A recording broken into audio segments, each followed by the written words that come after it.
नमस्कार बच्चों। आज हम 10वीं कक्षा का पाठ ईदगाह पाठ पढ़ेंगे। प्रथम मैंने पहला भाग में कुछ कवि परिचय के बारे में हम पढ़ चुके हैं। आज हम ये जो ईदगाह है इस कहानी के बारे में हम पढ़ लेंगे।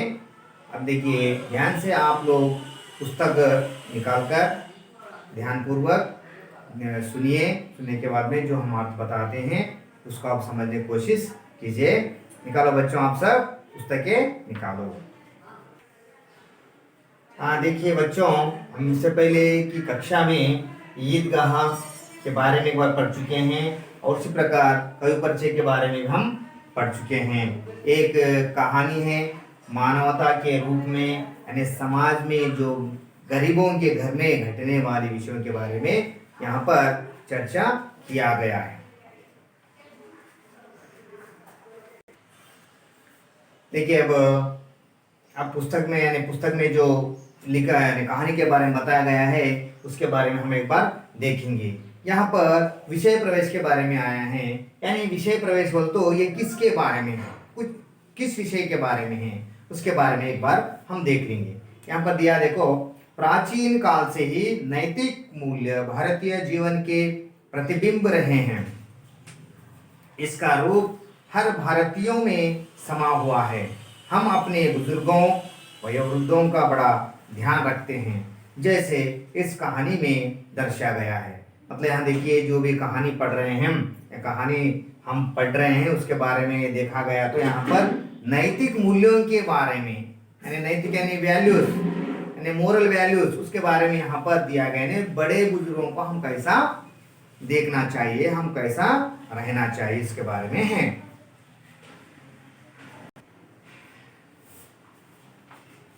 देखिए अभी एक बार अच्छा ध्यानपूर्वक पुस्तक देखिए और अच्छा ध्यान से सुनिए और उसका अर्थ भी ग्रहण करने की कोशिश कीजिए। आपको हो सके तो तेलुगु में भी इसके बारे में आपको कुछ अर्थ यानी शब्दार्थ ऐसे और उसका भाव भी मैं समझाऊंगा बाद में आपको।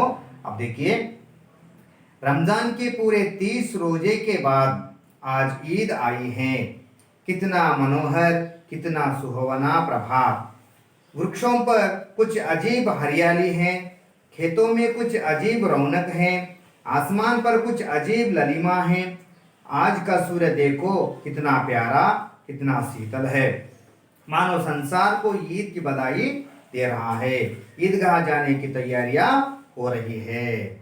हम इससे पहले एक बार जाएंगे कि ये पाठ के बारे में पाठ है ईदगाह। इसमें कुछ पात्र भी होते हैं, पात्र यानी कैरेक्टर्स होते हैं। यहाँ पर देखिए, यहाँ पर हामिद है और उस प्रकार दादी अमीना है और इस पाठ में महमूद है, मोहसिन है, नूरे हैं, सम्मी हैं। यानी ऐसे यहाँ से यहाँ देखा गया तो इसमें 5 बच्चे हैं और हामिद की दादी माँ है, उनके बारे में इर्द गिर्द ये कहानी घूम रही है। यानी गरीब घर में जो हालत होती है उसके बारे में यहाँ पर दिया गया है। यानी बड़े बुजुर्गों की नैतिक मूल्यों के बारे में यहाँ दिया गया है। यहाँ पर पहला प्यारा में देखा गया तो रमजान के पूरे 30 रोजों के बाद ईद आती है ने मुसलमान भाइयों ने रमजान त्योहार मनाते हैं। यानी रमजान बोलने का एक महीना है और ये 30 रोजों का महीना है। यानी इसमें रोजे रखते हैं, रोजे नहीं उपवास रखते हैं। यानी उपवास रखने के बाद में 30 दिन के बाद में क्या करते हैं, ईद मनाते हैं, त्योहार मनाते हैं। यानी उस त्योहार के दिन कुछ आसपास की जो हालत है, यहाँ का वातावरण है, उसके बारे में यहाँ बताया गया है। कितना मनोहर, कितना सुहावना प्रभात है। यानी प्रभात का अर्थ है सूर्योदय, यानी सूरज अभी अभी निकल रहा है। मनोहर यानी मन को भाने वाला, वाह कितना अच्छा दिख रहा है, वाह सुबह आज खूबसूरत है बोल के ऐसा मन को बहाने वाला। और सुहावना यानी अच्छा दिख रहा है और उसी प्रकार ये कितना अच्छा है बोल के सूरज के बारे में यानी सुबह हुआ है बोल के वो इस पाठ में दिया गया है। वृक्षों पर कुछ अजीब हरियाली है, हरियाली यानी ग्रीनिश, यानी आजू बाजू में देखे गए तो उधर देखे तो वृक्ष दिख रहे हैं और वहां पर हरा भरा यानी खेत दिख रहे हैं और वृक्ष भी दिख रहे हैं। खेतों में कुछ अजीब रौनक है, रौनक यानी वहां का वातावरण, वहां का माहौल कुछ अजीब यानी आज कुछ ना कुछ नया दिख रहा है, यानी रोज की तरह नहीं, आज कुछ अलग ही दिख रहा है वहां का वातावरण। और आसमान पर कुछ अजीब ललीमा है। अजीब यानी ललीमा, ललीमा यानी रेडनेस, यानी लाल रंग छाए हुए हैं। आसमान में देखा गया तो लाल रंग छाया हुआ है, क्योंकि उधर से सूरज निकल रहा है तो ऊपर पूरा आसमान पूरा लाल लाल दिख रहा है, कुछ अजीब सा दिख रहा है उन लोगों को। आज का सूर्य देखो कितना प्यारा, कितना शीतल है। यानी आज का सूरज सुबह सुबह हम देखते हैं तो सूर्य ठंडा रहता है, गर्मी नहीं रहता, उसको हम आसानी से देख सकते हैं। यहाँ पर ये बताया जा रहा है कि कितना प्यारा, यानी सूरज प्यारा प्यारा दिख रहा है, कितना शीतल। यानी वास्तव में देखा गया तो सूरज बहुत गर्मी से वातावरण गर्मी पाया जाता है, यहाँ पर देखा गया तो सूरज के पास शीतल ही शीतल है ना, ठंडा है सूरज। मानो संसार को ईद की बधाई दे रहा है, यानी सूरज ही संसार को ईद की बधाई दे रहा है, यानी कंग्रेचुलेशन दे रहा है। कौन? सूरज ही पूरे संसार को कंग्रेचुलेशन दे रहा है। बल्कि यहाँ इसका अर्थ होता है ईदगाह जाने की तैयारियां हो रही हैं, यानी मुसलमान भाइयों का रमजान है ईद, यानी उस दिन सब लोग बच्चे और बूढ़े और नौजवान सब लोग यहाँ पर ईदगाह जाने की तैयारी हो गए, यानी 30 दिन के बाद ईद मनाते हैं। उस दिन गांव के बाहर जाकर ईदगाह बोल के वहाँ रहता है, वहाँ पर सब लोग नमाज पढ़ते हैं, उसी के बारे में है। अब एक बार तेलुगु में देखा गया तो చూడండి పిల్లలు, అంటే మనకు అందరు తెలిసిన విషయం ఏంటంటే రంజాన్ పండుగను ఎవరు జరుపుకుంటారో మీకు తెలుసు, అని ముస్లిం వాళ్ళు రంజాన్ పండుగను జరుపుకుంటారు. అయితే రంజాన్ యొక్క వాతావరణం ఎలా ఉంటుంది అని ఇక్కడ చెప్పడం జరిగింది. అంటే రంజాన్ అనేటువంటి ఒక నెల, అది 30 రోజులు సంబంధించిన నెల.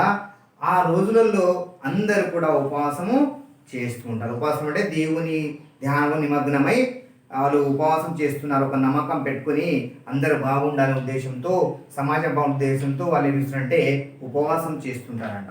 అంటే 30 రోజుల తర్వాత ఈ పండుగ జరుపుకుంటారు. అంటే ఆ పండుగ జరుపుకునే రోజు అక్కడి వాతావరణం చూసినట్టయితే చాలా ఆహ్లాదకరంగా మరియు మనసుకు నచ్చే విధంగా, మనసు అంటే అబ్బా ఎంత బాగుంది అనే విధంగా అక్కడ అనిపిస్తుంది. ఇక్కడ చూసినట్టయితే ఆకాశం అంతా ఎర్రగా అనిపిస్తుంది, సూర్యుడు చల్లగా వస్తున్నాడు, అంటే మధ్యాహ్నం వేడిగా ఉంటాడు కానీ ఇక్కడ ప్రొద్దున అనే ఉదయం కాబట్టి చల్లగా ఉంటాడు, చూడడానికి చాలా అందంగా కూడా ఉన్నారు. అబ్బా ఎంత బాగున్నాడు అని అనిపిస్తుంది. సూర్యుడే స్వయంగా ఈ విశ్వానికి అని ప్రకృతికి శుభాకాంక్ష తెలుపుతున్నట్టు మనకి ఇక్కడ తెలియజేయడం జరిగింది. అంటే ఈ పండుగ నాడు అందరూ చిన్నవాళ్ళు పెద్దవాళ్ళు ఇలా అందరూ కూడా ఏం చేస్తున్నారంటే పండుగ కంటే ఈద్గాహ అంటే ఊరు అవతల, అంటే ఊరు కొద్దిగా చివరిలో వాళ్ళు ఒక మజిద్ లాగా కట్టుకుంటారంటే అక్కడ నమాజ్ చేయడానికి అక్కడ చేస్తుంటారంటే అందరు రెడీగా ఉన్నారు. చూడండి పిల్లలు, అంటే ఇంతకుముందు నేను తెలుగులో కూడా కొద్దిగా చెప్పాను బాగుందనే ఒక భావము. అంటే ముందు హిందీలో చెప్పిన తర్వాత ఒకసారి తెలుగులో కూడా చెప్తాను, జాగ్రత్త వినండి. సరే ఇప్పుడు ఒకసారి చదువుదాం. लड़के सबसे ज्यादा प्रसन्न हैं, बार बार जेब से खजाना निकल कर गिनते हैं.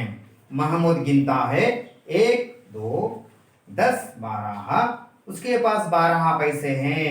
मोहसिन के पास 15 पैसे हैं. इनसे अनगिनत चीजें लाएंगे, खिलौने, मिठाइयाँ, बिगुल, गेंद और ना जाने क्या क्या. और सबसे ज्यादा प्रसन्न है हामिद. वहां भोली सूरत का 4-5 साल का दुबला पतला लड़का था. उसका पिता गत वर्ष हैजे की भेंट हो गया और माँ ना जाने पीली पड़ती गई और एक दिन वह भी परलोक सिधार गई. किसी को पता न चला कि आखिर अचानक यह क्या हुआ. यानी दूसरा पैराग्राफ में बताया गया तो यहाँ पर हामिद के बारे में बताया गया. यहाँ पर हामिद देखिए 4 या 5 साल का लड़का है. कितने साल का? 4 या 5 साल का लड़का है. ये लड़का कैसा है? दुबला और पतला सा है. और यहाँ पर देखिए दूसरे बच्चों के बारे में यहाँ पर बताया गया, एक बार देखेंगे हम.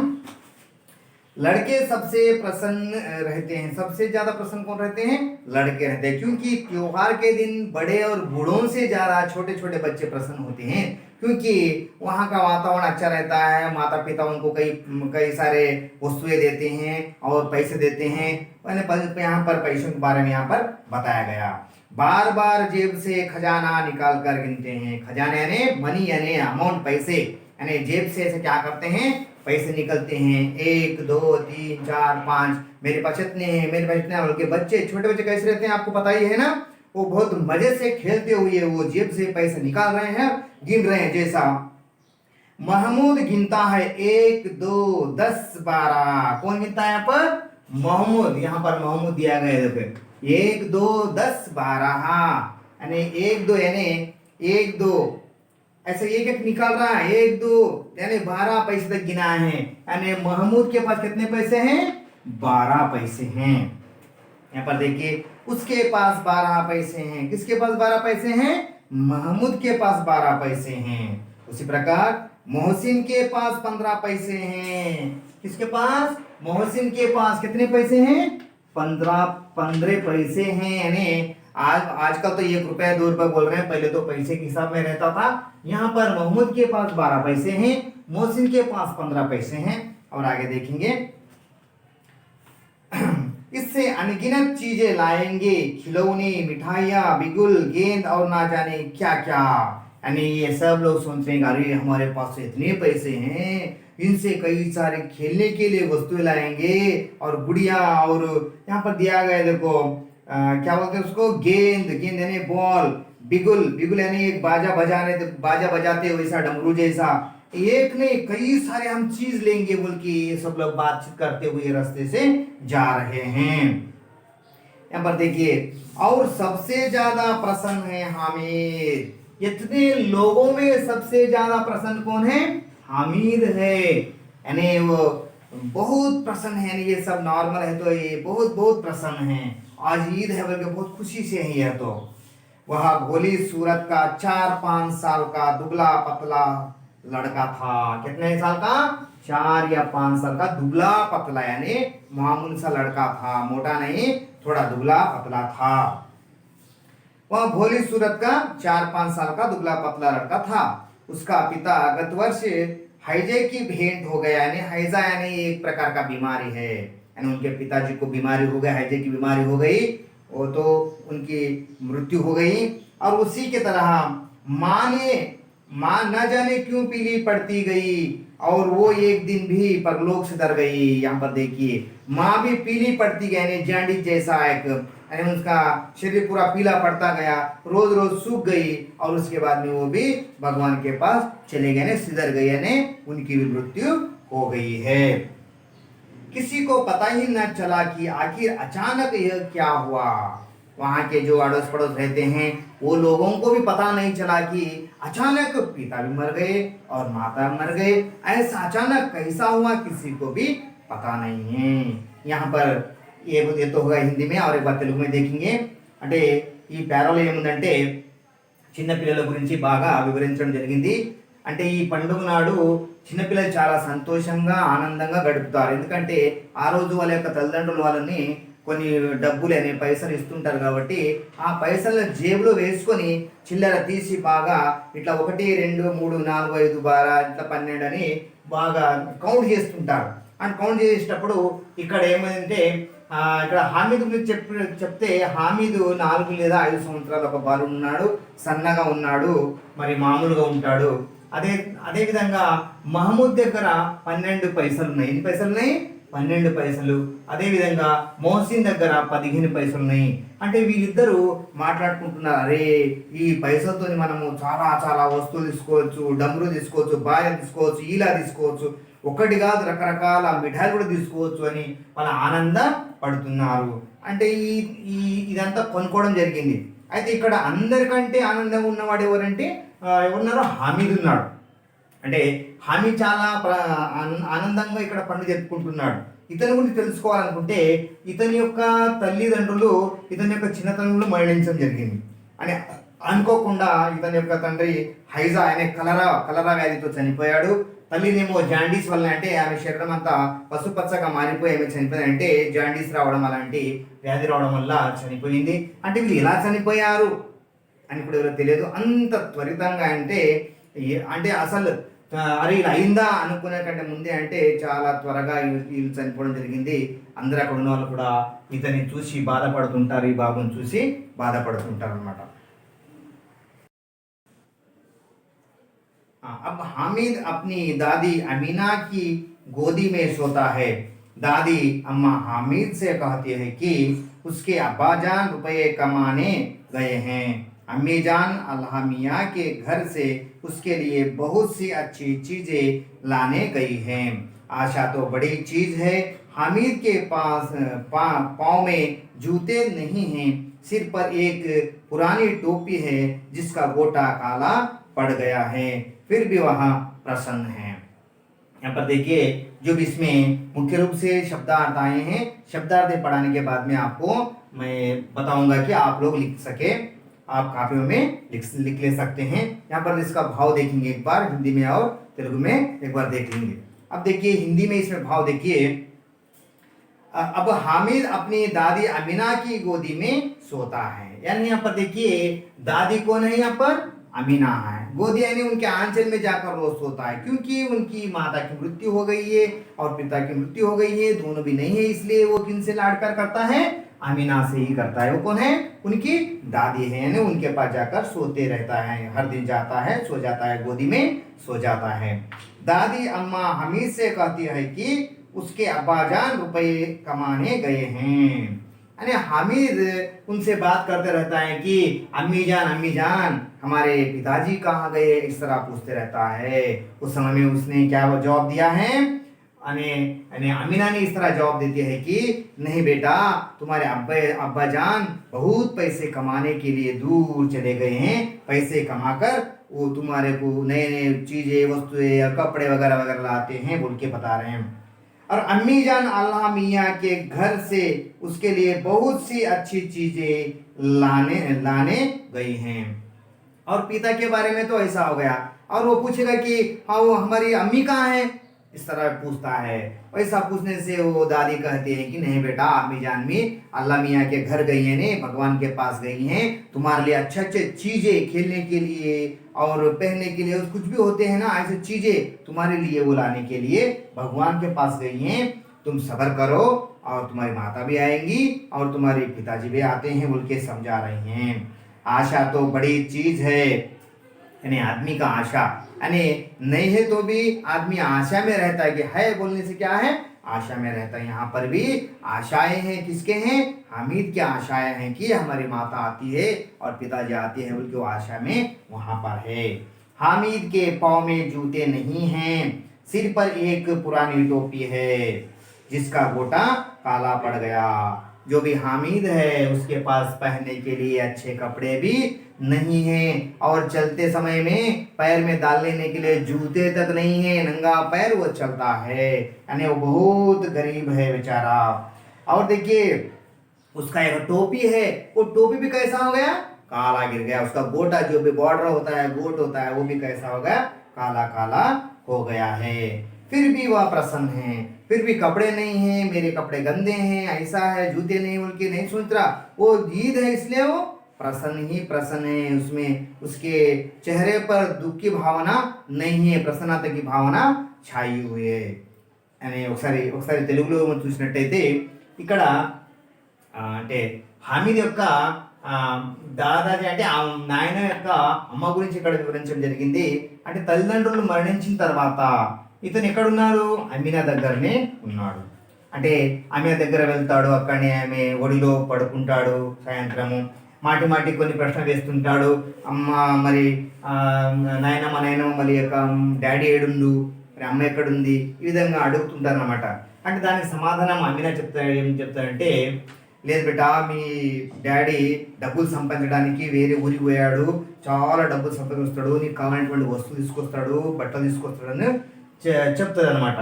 ఆ తర్వాత మరి అమ్మ గురించి అడిగినట్లయితే, అమ్మనేమో దేవుని దగ్గర వెళ్ళింది, అక్కడ నీకు సంబంధించిన ఆట వస్తువులు కానీ రకరకాల వస్తువులు కానీ తీసుకురావడానికి వెళ్ళింది అని చెప్పి చూస్తానమాట. అంటే ఆ హమీదును ఒక ఆశ కల్పిస్తానమాట. అంటే తల్లిదండ్రులు ఉన్నారు, వాళ్ళు వస్తారు అని ఒక ఆశ చూపిస్తానమాట.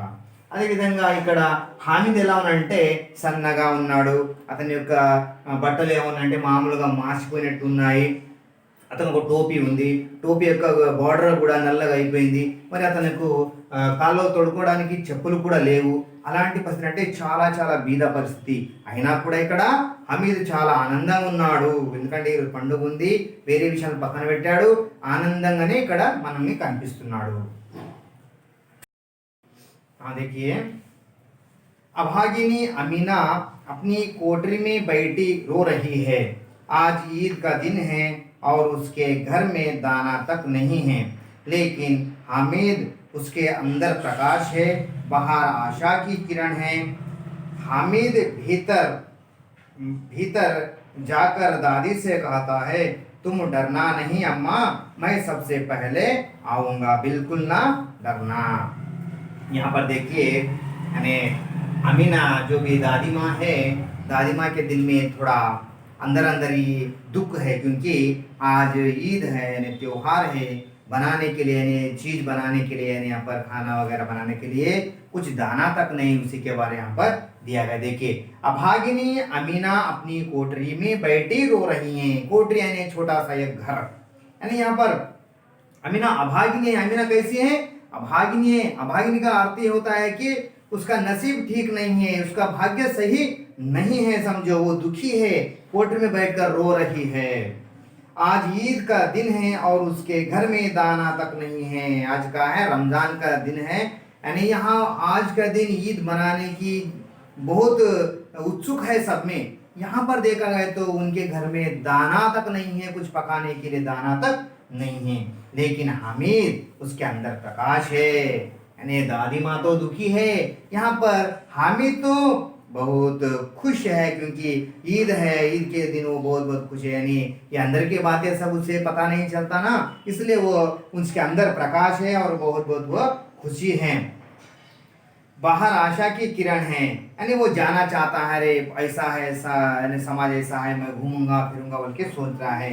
हामिद भीतर जाकर दादी से कहता है, यानी घर में जाता है, कोठरी में जाकर उनकी दादी से कहता है, देखिए, तुम डरना नहीं अम्मा, मैं सबसे पहले आऊँगा। यानी वो रो रही है ना, ये देखकर समझा रहा है कि अम्मा जी तुम डरने की कोई बात नहीं है, मैं सबसे जल्दी जाकर आऊँगा, मैं तुरंत आऊँगा, धैर्य रखो बोल के उनके दादी से बोल रहा है। बिल्कुल ना डरना, यानी तुम डरना नहीं, मैं जल्दी ही जल्दी आ जाऊँगा बोल के बोल रहा है। यहाँ पर एक बार तेलुगु में देखा गया तो यहाँ पर देखिए, అంటే ఇక్కడ అమీనా గురించి చెప్పడం జరిగింది. అమీనా అంటే చాలా బీద పరిస్థితుల్లో ఉంది కాబట్టి ఆమె ఇంట్లో ఏది వండడానికి కూడా ఎలాంటి వస్తువులు లేవు. అంటే ఆమె యొక్క భాగ్యం అంటే ఆమె యొక్క అదృష్టం మంచిగా లేదని అర్థం అనమాట. ఇక్కడ ఆమె దురదృష్టవంతురాలు, ఆమెకి ఇలా జరుగుతుందని బాధపడుతూ తన చిన్న ఇంట్లో కూర్చుని ఏడుస్తూ ఉంటుంది అనమాట. ఆ ఏడిసే సమయంలో ఆ బాలుడు లోపల వచ్చేసి, నాయనమ్మ నువ్వు భయపడకు, నేను తొందరగా పోయి వస్తాను, అందరికంటే ముందే వస్తాను, నువ్వు రెడీగా ఉండు, ఏం బాధపడకని విధంగా అంటున్నాడు అనమాట. अमीना का दिल कचोट रहा है, गांव के बच्चे अपने पिता के साथ जा रहे हैं, हामिद का अमीना के सिवा कौन है, भीड़ में बच्चे कहीं खो गए तो क्या होगा, 3 कोस चलेगा कैसा, पैरों में छाले पड़ जाएंगे, जूते भी तो नहीं हैं, वहाँ थोड़ी दूर चलकर उसे गोदी में ले लेगी, लेकिन यहाँ सिवैयाँ कौन पकाएगा, कैसे पैसे होते तो लौटते लौटते सारी सामग्री जमा करके झटपट बना लेती, यहाँ तो चीज़ें जमा करते करते घंटों लगेंगे। यहाँ पर देखिए, यहाँ पर अमीना देखिए बहुत दुख से हैं, उनके दिल में बहुत दुख है, क्योंकि हम क्या करें, अब कैसा खाना पकाए, पकवान कैसे पकाए, वो सोच रहे हैं और उनके बारे में यहाँ पर दिया गया है। अमीना का दिल कचोट रहा है, कचोटना में अब चुभना, यानी अंदर थोड़ा सा लग रहा है कि दुख लग रहा है, दुख हो रहा है, क्या करे बोलकर। गांव के बच्चे अपने पिता के साथ जा रहे हैं, सब दूसरे बच्चे अपने अपने पिताजी के साथ जा रहे हैं, मगर यहाँ पर हामिद कैसा हो गया, अकेला पड़ गया। और उसके लिए वो चिंतित है, हामिद का अमीना के सिवा कौन है। यहाँ पर प्रश्न उठता है कि माता पिता तो मर गए, अब कौन है, केवल अमीना ही है, इसके सिवा उनको कोई भी नहीं है। भीड़ में बच्चा कहीं खो गया तो क्या होगा। उसके दिल में कुछ क्या है, आशय, उनके दिल में ऐसा लग रहा है कि अगर हामिद खो गया तो क्या करूं मैं, कहाँ ढूंढूं मैं। अगर उनके पिताजी होते तो लेकर जाते थे, वो क्या ऐसा सोच रहे हैं। वो क्या नजदीक तो नहीं है, दूर है, 3 कोस चलेगा कैसा, 3 कोस यानी लगभग 3-4 किलोमीटर तक जाना पड़ता है। पैरों में छाले पड़ जाएंगे, छाले यानी फफोले बोलते थे, कैसा चलते चलते यानी चुभ गया तो कुछ भी खून आता है, ऐसा फफोले बनते हैं। यहाँ पर देखिए उतना दूर कैसे चलेंगे, पैर में छाले भी पड़ जाएंगे, उनके दुख से हैं। यहाँ पर जूते भी तो नहीं हैं, वहाँ थोड़ी दूर चलकर उसे गोदी में ले लेगी, लेकिन यहाँ सिवैया कौन पकाएगा। यहाँ पर अगर मैं उनके साथ चलती तो थोड़ा दूर चलने के बाद में मैं उसको उठा ले सकती थी, मगर यहाँ पर मैं घर में रहना पड़ता है, सिवैया बनाना पड़ता है, और मेरे सिवा यहाँ कोई नहीं बोल के वो सोच रही है। पैसे होते तो लौटते लौटते सारी सामग्री जमा करके झटपट बना लेती। अगर मेरे पास अगर पैसे होते तो मैं हामिद को ईदगाह तक छोड़ के आती थी। आते वक्त मैं क्या करती थी, वो पैसों से मैं सामान खरीद कर सिवैया पकाती थी। ऐसा भी तो यहाँ बात नहीं है, क्योंकि मेरे पास तो पैसे ही नहीं है बोल के दुख से हैं। यह तो चीजें जमा करते करते घंटों लगेंगे, इसलिए क्योंकि मैं बदल लाना पड़ता है घर में रहकर, उनका ने इनका ने थोड़े थोड़े चीज लाने में घंटों लग जाएंगे, बनाए तक और कई घंटे लग जाएंगे, इसलिए मैं नहीं जा सक रही हूँ बोल यहाँ दुख से हैं। అంటే ఈ పేర్లు ఏంటంటే అమీనా తన యొక్క బాధను వ్యక్తం చేస్తుంది అనమాట। ఏంటంటే అందరూ తన పిల్లలను తన తండ్రులతో కానీ ఇంకా వేరేతో కానీ వెళ్తున్నారు, కానీ ఇక్కడ హమీద్ మాత్రము ఒక్కడే వెళ్ళాల్సి వస్తుంది, ఎందుకంటే అతని తోడు ఎవరు లేరు। అంటే ఆమె బాధపడుతున్నట్టే, అరే ఈ బాబు ఎలా వెళ్తాడు, మరి తను అది దగ్గర లేదు కదా, చాలా దూరంగా ఉంది, 3-4 కిలోమీటర్ దూరం ఉంది, మరి నడిచిన కొద్దీ అతని కాలంలో బుగ్గలు వస్తుంటాయి। మరి ఒకవేళ నేను ఉన్నట్టయితే, అతనితో పాటు నేను ఉన్నట్టయితే కొద్దిగా దూరం నేను తీసుకుని పోయేవాడిని, తీసుకోపోతుండే, కానీ ఇక్కడ అలాంటి పరిస్థితి లేదు, ఎలా నడుస్తాడో, ఏం చేస్తాడో, ఏమవుతుందో అని ఆమె బాధపడుతూ ఉందన్నమాట। అదేవిధంగా ఒకవేళ వెళ్తుంటే కానీ నా దగ్గర ₹1 కూడా లేదు, ఒకవేళ పైసలు ఉన్నట్టయితే దారిలో వచ్చేటప్పుడు కొద్ది వస్తువులు తీసుకొచ్చి మంచిగా వంటలు చేసుకుంటుంటే, కానీ అలాంటి పరిస్థితి ఇప్పుడు మనకు లేదు। ఏది తెచ్చినా ఎవరి దగ్గర అదర్ బదలు తీసుకొని, అంటే ఉద్దర తీసుకొని ఇట్లా తిరిగి ఇంటిని తిరిగి వస్తువు జమ చేసేటలకే చాలా సమయం పడుతుంది, ఆమె బాధలో ఉందన్నమాట। गांव से मेला चला और बच्चों के साथ हामिद जा रहा था। शहर का दामन आ गया, सड़क के दोनों ओर अमीरों के बगीचे हैं, बड़ी बड़ी इमारतें, अदालत, कॉलेज, क्लब, घर आदि दिखाई देने लगे।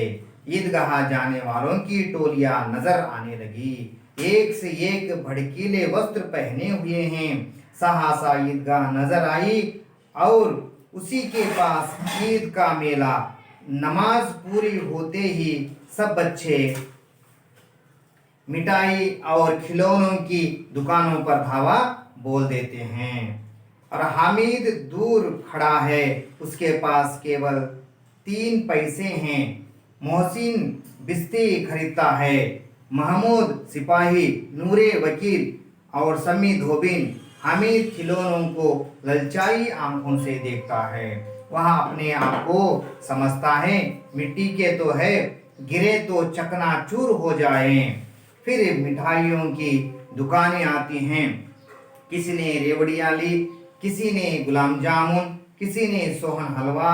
मोहसिन कहता है, हामिद रेवड़ी ले ले, कितनी खुशबूदार है। हामिद ने कहा, रखे रहो, क्या मेरे पास पैसे नहीं हैं। इस तरह इस पैराग्राफ में बच्चों के बारे में बताया गया है पूर्ण रूप से। यहाँ पर देखिए गांव से मेला चला। मेला यानी एक जत्रा जैसा, यानी बहुत सारे लोग मिलकर एक साथ जाते हैं तो उसका मेला बोलते हैं। वहां पर कुछ दुकानें होते हैं, कुछ सामान खरीदते हैं, ऐसे सब मिलाकर मेला कहते हैं। गांव से मेला यानी एक साथ मिलकर लोग जा रहे हैं। कहाँ जा रहे हैं? ईदगाह जा रहे हैं। और बच्चों के साथ हामिद जा रहा था। कई सारे बच्चे थे उनके साथ साथ। कौन जा रहा था? हामिद भी जा रहा था। और शहर का दामन आ गया। दामन यानी नजदीक, जो शहर है उसके नजदीक की भाग को हम दामन कहते हैं, यानी वहाँ की भाग को कहते हैं। सड़कों के दोनों ओर अमीरों के बगीचे हैं, यानी वहां पर एक शहर आ रहा है। वहां पर देखिए सड़क है, सड़क के आजू बाजू में अमीरों के क्या है? अमीरों के बगीचे। बगीचे ने गार्डन्स। अमीर लोग बड़े बड़े घर बन लेते हैं, वहाँ उनके घर के सामने गार्डन्स होते हैं। ऐसे गार्डन दिख रहे हैं। बड़ी बड़ी इमारतें, बड़े बड़े महल दिख रहे हैं, बड़े बड़े घर दिख रहे हैं। और उसी प्रकार देखिए अदालत। अदालत यानी न्यायालय, यानी कॉलेज, क्लब। कॉलेज यानी बच्चों के लिए 12वीं के बाद में जो पढ़ते हैं वहाँ उस पाठशाला को कॉलेज कहते हैं। और उसी प्रकार घर और क्लब कई प्रकार के यहाँ पर दिख रहे हैं, यानी रोड के उधर इधर दिख रहे हैं।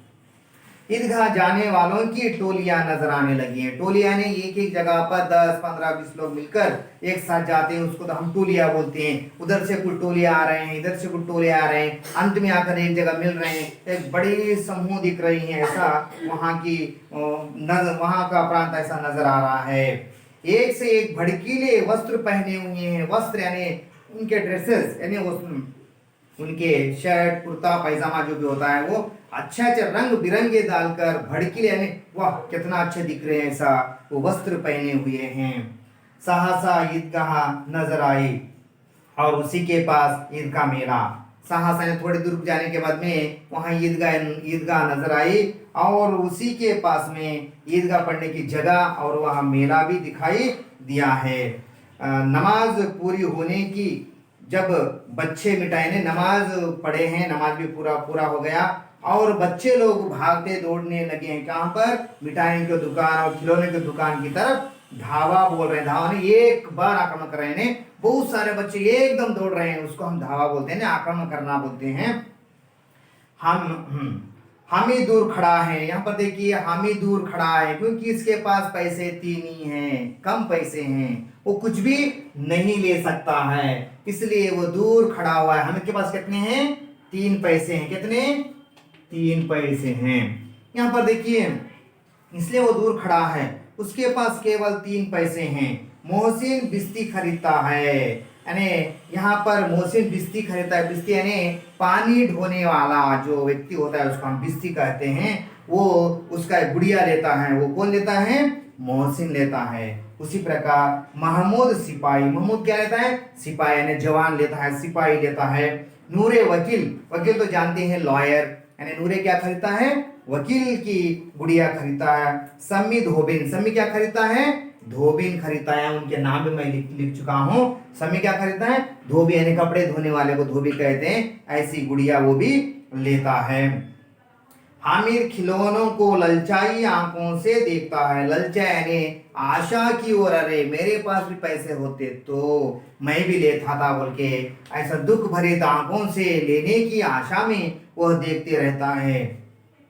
वहां अपने आप को समझता है कि मिट्टी के तो है, गिरे तो चकनाचूर हो जाए। और अपने दिल को तसल्ली देने के लिए वो कह रहा है कि अरे ये सब तो कैसे हैं? मिट्टी के वस्तुएं हैं, मिट्टी के गुड़िया हैं, अगर ये हाथ से फिसल गए तो गिर गए तो चकनाचूर हो जाएंगे, टुकड़े टुकड़े हो जाएंगे। ठीक है, जाने दो, वो नहीं खरीदेंगे हम हमारे को जरूरत नहीं बोल के वो अपने दिल को समझा रहा है। फिर मिठाइयों की दुकानें आती हैं। उसके बाद में थोड़े दूर जाने के बाद में मिठाइयों की दुकानें भी आते हैं। यहाँ पर देखिए किसी ने रेवड़ियां ली, किसी ने गुलाब जामुन, किसी ने सोहन हलवा। यहाँ पर देखिए एक नहीं मिठाई बोल तो कई प्रकार के होते हैं। कुछ लोग रेवड़ियां लिए हैं, कुछ लोग गुलाब जामुन लिए हैं, कुछ लोग सोहन हलवा भी लिए हैं। मोहसिन कहता है हामिद रेवड़ी ले ले, कितनी खुशबूदार है। यहाँ पर मोहसिन हामिद से कहता है कि हामिद वो रेवड़िया ले ले, बहुत खुशबूदार है, बहुत मजा आएगा खाने से, बहुत अच्छा लगेगा, ले लो बोल के बोलता है। तब हामिद ने कहा रखे रखे रहो, क्या मेरे पास पैसे नहीं है? अरे भाई मुझे लेने की कुछ आवश्यकता नहीं है, मेरे पास बहुत बहुत पैसे हैं, मैं ये चीज नहीं लूंगा बोल के बोलता है। यहाँ पर एक बार తెలుగు में देखेंगे అంటే ఇక్కడ తెలుగులో దీని యొక్క భావం చూసినట్టయితే అంటే వీళ్ళది ఒక చిన్న గ్రామము, అంటే ఈ ఈద్గా అనేటువంటి ప్రాంతము గ్రామం నుండి మధ్యలో ఒక చిన్న పట్టణం వచ్చిన తర్వాత ఆ పట్టణం దగ్గరలో ఈ ఈద్గా ఉండేదన్నమాట. అంటే ఇతను అందరి పిల్లలతో కలిసి వెళ్తున్నాడు. వెళ్ళే సమయంలో కొంత దూరం పోయిన తర్వాత చిన్న పట్టణం ఉంది, ఆ పట్టణం వస్తుంది. ఆ పట్టణము ఇరుప్రక్కల మంచి మంచి గార్డెన్స్, మంచి మంచి ఇండ్లు, భవనాలు, క్లబ్బు, న్యాయస్థానాలు, ఇలాంటి మంచి మంచి అందమైన కట్టడాలు అతనికి కనిపిస్తున్నాయి. అక్కడ చాలా అందంగా కనిపిస్తుంటుంది. అదే ప్రాంతంలో పట ఇంకో వేరే ప్రాంతం నుంచి చాలా మంది గుంపులుగా అక్కడ వస్తూ ఉన్నారు. అందరు కలిసి ఈద్గా వైపు వెళ్తున్నారు. కొద్ది దూరంలో ఈద్గా కూడా వచ్చేస్తుంది. అందరు నమాజ్ కూడా జరుపుకుంటారు. ఆ నమాజ్ అయిన తర్వాత పిల్లలు లేసిగా ఆ మిఠాయి కానీ వస్తువులను కొని దుకాణాల దిక్కు వెళ్తున్నారు. అంటే దండయాత్ర చేసినట్టు ఒకేసారిగా వాళ్ళు వెళ్తున్నారు అన్నమాట. కొందరేమో వస్తువులు కొంటున్నారు. దాంట్లో ఇక్కడ వస్తువులు కొందామంటే హామీద్ దగ్గర మూడు పైసలు ఉన్నాయి. ఆ 3 పైసలతో ఎలాంటి వస్తువు రాదు. ఈయన బాధతోనే అక్కడనే ఉన్నాడు. మోహసిన్ బిస్తి ఖరీదాయి అని, ఇక్కడ మోహసిన్ అనే ఒక పిల్లవాడు నీళ్ళ మోసే బొమ్మను కొంటాడు. అదేవిధంగా మహమ్మద్ ఏం కొంటాడు? సిపాయిని కొంటాడు. నూరు ఎవరిని కొంటాడు? లాయర్ని కొంటాడు, వకీల్ని కొంటాడు అనమాట. సమ్మి ధోబి అంటే అదే బట్టలు ఉతికే వాళ్ళను ధోబి అంటారు. అంటే సాకలోలు కూడా మన భాషలో సాకలోలు అని అంటాం మనం. అంటే ఈ విధంగా అలాంటి బొమ్మలు తీసుకుని వాళ్ళు ఆనందంగా ఉన్నారు. అదే సమయంలో ఆ బొమ్మలను చూసి హామీద్ కూడా అరే నేను కూడా తీసుకుంటే బాగుండే అని అతను ఆలోచిస్తున్నాడు. అదే ఆలోచించి తన మనసును నచ్చజెప్పుకుంటాడు. ఏంటంటే అరే ఈ వస్తువులు ఏమున్నాయి, చేతిలో కింద పడినట్టయితే ఏమవుతాయి, పడి ముక్కలుగా అయిపోతాయి, వాటి యొక్క ఉపయోగం మనకు లేదు, మనకు అవసరం లేదని తన మనసును చెప్తున్నాడు అనమాట. తనకు తానుగా అనుకుంటున్నాడు. అంతలో మోసిన్ ఏమంటాడంటే ఇక్కడ మస్తు చాలా మిఠాయిలు ఉన్నాయి.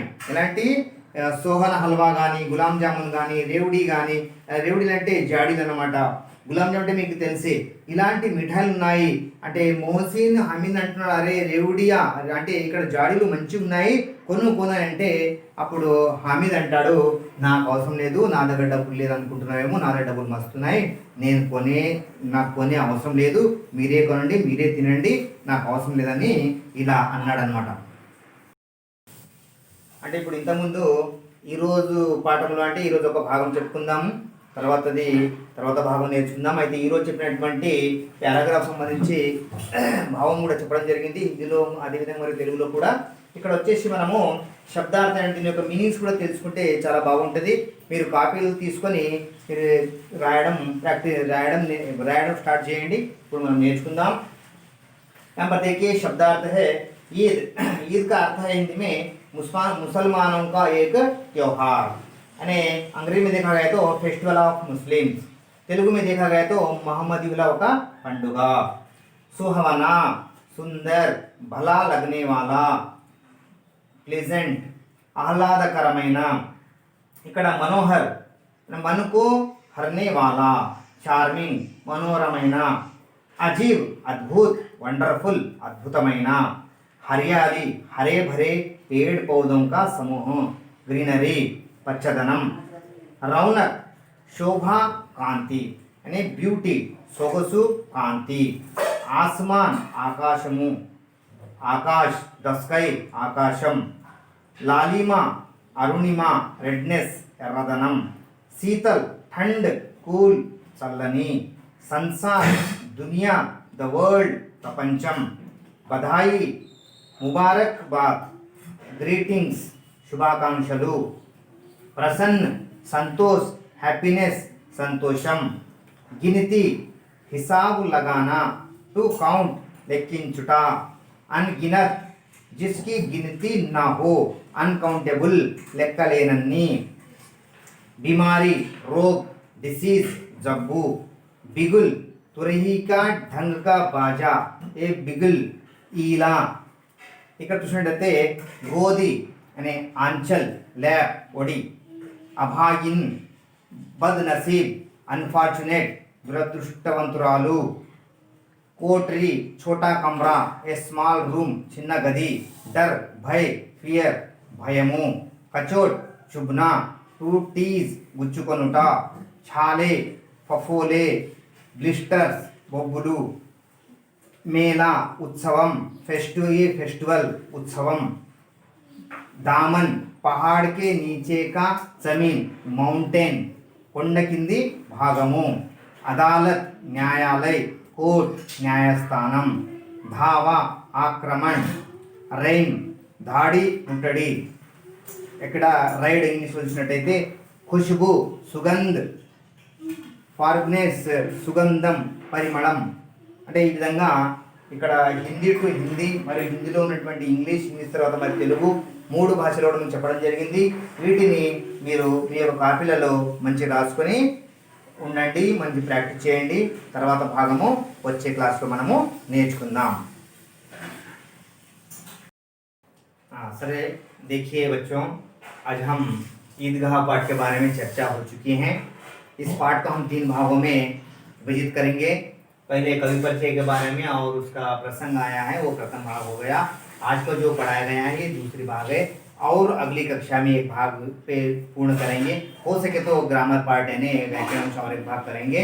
यहाँ पर देखिए, आप जो पाठ पढ़ रहे हैं ध्यानपूर्वक पढ़िए. उसी प्रकार मुझे कमेंट के रूप में यानी डिस्क्रिप्शन में आप अपना कमेंट भेजिए, कैसा है क्या है, और कुछ आपको समझ में नहीं आया तो कमेंट के रूप में आप हमें बता सकते हैं और अच्छी अच्छी वीडियो आपको लाएंगे. आप लोग सब्सक्राइब और लाइक और अपने मालूम जो भी होते हैं उनको షేర్ भी कीजिए. అదేవిధంగా ఇక్కడ రోజు మనం చెప్తున్నాం కాబట్టి మీరు ఈ పాఠం మంచి విన్నారు కాబట్టి దీంట్లో అర్థం కానటువంటి విషయాలను కూడా కామెంట్ బాక్స్లో మీరు నన్ను అడగవచ్చు మరియు మీ యొక్క విషయాల గురించి ఇక్కడ చర్చించవచ్చు. ఇది అర్థం కాలేసానంటే మళ్ళీ కూడా చెప్పడం జరుగుతుంది. అందుకని మీరు కామెంట్ చేయండి, లైక్ చేయండి, మరి అందులో షేర్ చేయండి. మీ మిత్రులు అంటే మీ యొక్క క్లాస్మేట్స్ ఇంకా ఉంటారు కదా, తెలియని వాళ్ళు కూడా ఈ విధంగా సబ్స్క్రైబ్ చేసుకోమని చెప్పండి. మీరు సబ్స్క్రైబ్ చేసుకున్నట్టయితే ముందు వీడియో మీరు యూట్యూబ్ ఆన్ చేస్తే ముందుగా నా వీడియో వస్తుంది కాబట్టి మీరందరూ సబ్స్క్రైబ్ చేయాలి నేను కోరుతున్నాను. ఈరోజు ఇంతవరకు సమాప్తం చేస్తున్నాం. నమస్కారం.